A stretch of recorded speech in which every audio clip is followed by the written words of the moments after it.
حبايبي، على حسب الوقت اللي بتتابعوني فيه يسعد أوقاتكم يا رب.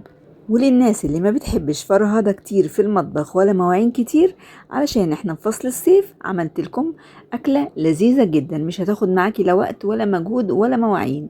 زي ما انت شايفة كده هنعمل النهاردة اللحمة بالطريقة السعودية، طريقة أمهاتنا زمان، مش كباب حلة ولكن ألذ منها بكتير. وهقول لكم أهم التكات اللي تخلي اللحمة تفضل طرية جدا ولذيذة جدا وما تكشش معاكي أثناء التسوية. كمان ازاي توصلي للون والطعم المظبوط من غير أي إضافات ولا افتكاسات كتير ولا توابل كتير.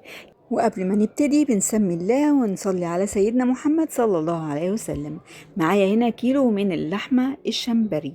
اللحمة دي من الضلع اسمها السن، بتبقى كده من الضلعة الأمامية، تمام كده، بيبقى فيها نسبة من الدهون. طبعا تقدري تستخدمي أي قطعية انت حباها، بس لما بيكون فيها نسبة من الدهون حتى لو بسيطة بتدي طعم حلو قوي وبهاريز، وبتخلي بصراحة الوصفة من الآخر كده جنان. معايا لكل كيلو لحمة بتحطي عليه كيلو من البصل، وكيلو البصل مش كتير، في ناس على فكرة بتحط أكتر من كده، إنما الكمية المظبوطة لكل كيلو لحمة كيلو من البصل. وهنستخدم في وصفتنا حوالي ربع كيلو من الفلفل. فلفل هنا ميكس ما بين الفلفل الحامي والبارد، تقدري تخليه بارد بس او فلفل حامي فقط على حسب رغبتك، وممكن تستغني عنه في الوصفة. معانا هنا بوريكم قطعية اللحمة بتكون حمرة وملبسة على بسيط، علشان التلبيسة دي او الدهون اللي فيها بتدي بهاريز خطيرة في الوصفة بتاعتنا. طبعا تقدري تستخدمي اي قطعية انت حباها. همسك كده اللحمة بتاعتنا، ولو هي تخينة شوية او مليانة او سميكة ببتدي ارقاها شوية علشان ما تاخدش اولا سوا معانا، وكمان علشان تكون سهلة معانا في الاكل.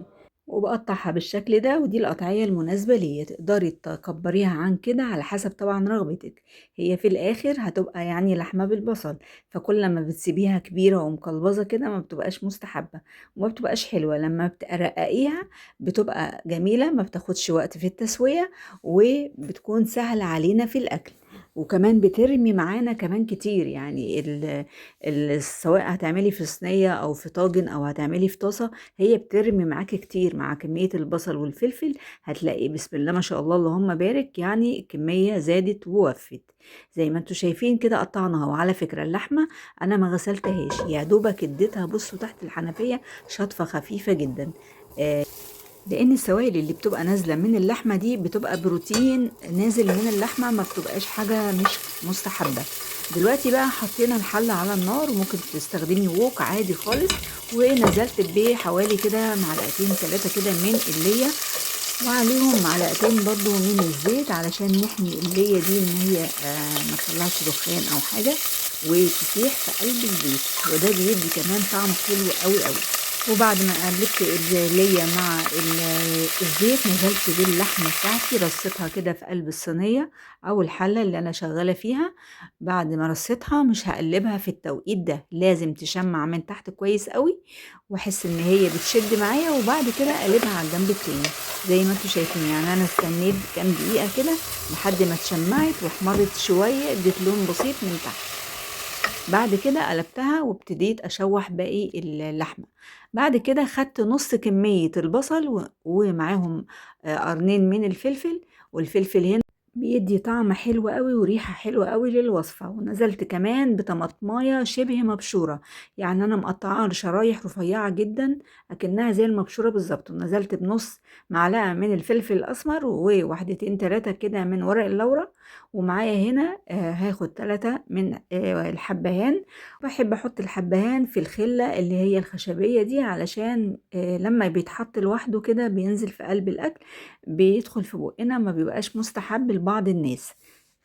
بعد كده قلبتها كام تقليبة وهغطي عليها اسيبها كده تاخد وتدي مع البصلاية اللي احنا حطيناها.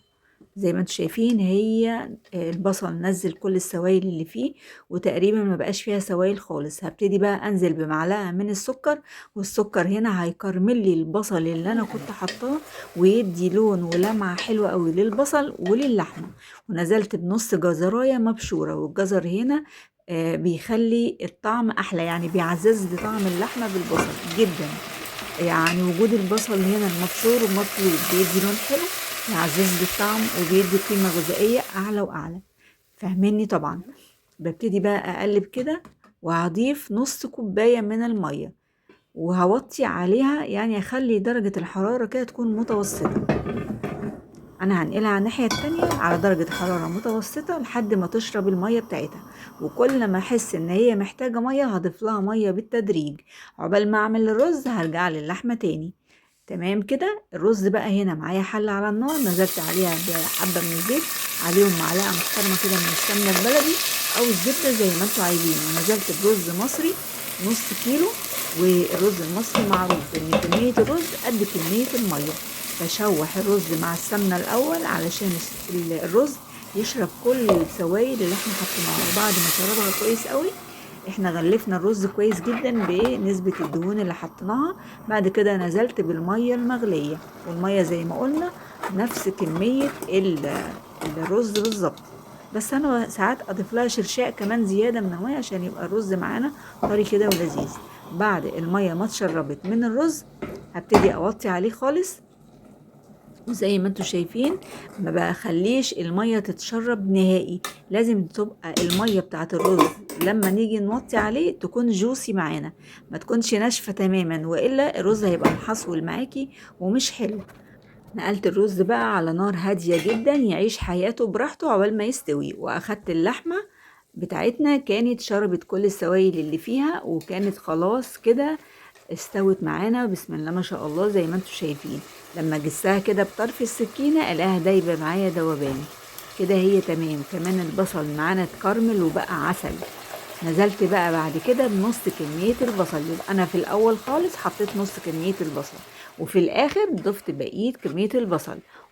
وضفت كمان، كنت في الأول حاطة قرنين بس من الفلفل، أنا كنت جايبة 4 قرون كبار. في الآخر ضفت كمان قرنين كبار من الفلفل، يبقى أنا قسمت الكمية ما بين الأول وما بين الآخر. ليه عملنا الخطوة دي؟ لأن أنا عايزة أخلي البصل يبقى طري ولذيذ وناعم، وفي نفس الوقت في كمية بصل أنا حاسة بيها ولمساها. البصل هنا كميته مع اللحمة مظبوطة جدا، ولما بتيجي تحطيه على الرز وتاكلي بتحسي كده ان انتي بتاكلي أكلة غنية وفيها كده لذاذة وطعمها، بسبب خلطة البصل اللي احنا عاملينها بالطريقة دي. جربوها بالطريقة دي بجد مش هتندموا أبدا.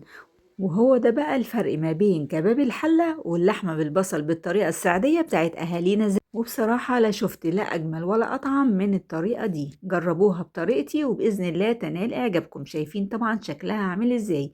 في النهاية بحط لمسة كده من البقدونس أو الكزبرة الخضراء من فوق الوش، هتدي لون حلو وطعم خطير. كنت معاكم عزة سعيد من مطبخ وصفة.